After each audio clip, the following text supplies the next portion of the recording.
চীনে প্রথম উড়ানে সফল স্টেলথ ড্রোন CH-7। চীনের সামরিক প্রযুক্তির দ্রুত অগ্রগতিতে নতুন মাত্রা যোগ করল দেশটির সর্বশেষ স্টেলথ চালকবিহীন আকাশযান CH-7।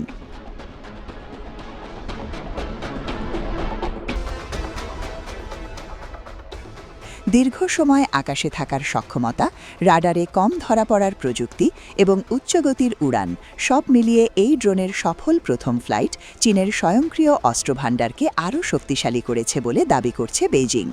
চীনের রাষ্ট্রীয় সম্প্রচার মাধ্যম CCTV জানায়, নতুন প্রজন্মের উচ্চতা, উচ্চ গতি ও দীর্ঘ সহনশীলতা সম্পন্ন স্টেলথ ড্রোন CH-7 সম্প্রতি তার প্রথম পরীক্ষামূলক ফ্লাইট সম্পন্ন করেছে।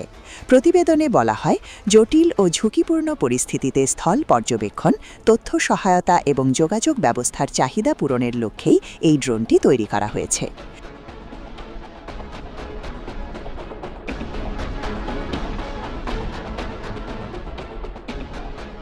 CH-7 তৈরি করেছে China academy of aerospace aerodynamics, যা চীনের রাষ্ট্রায়ত্ত প্রতিরক্ষা ও মহাকাশ সংস্থা China aerospace science and technology corporation CASC এর সহযোগী প্রতিষ্ঠান। এই সংস্থার তৈরি CH সিরিজের ড্রোনগুলো আন্তর্জাতিক বাজারে চীনের সবচেয়ে বেশি বিক্রি হওয়া ড্রোনগুলোর মধ্যে অন্যতম হিসেবে পরিচিত। CH-7 প্রথমবার জনসমক্ষে আসে 2018-র জুহাই এয়ার শোতে, যেখানে এর পূর্ণ আকারের একটি মডেল প্রদর্শন করা হয়। সে সময় এটি দূরপাল্লার গোয়েন্দা ও আঘাত হানার সক্ষম ড্রোন হিসেবে আলোচনায়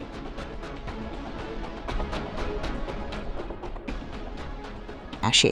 তবে সর্বশেষ সরকারি প্রতিবেদনে স্পষ্ট করা হয়েছে, বর্তমান সংস্করণের CH-7 কেবল গোয়েন্দা ও নজরদারি মিশনের জন্যই ব্যবহৃত হবে।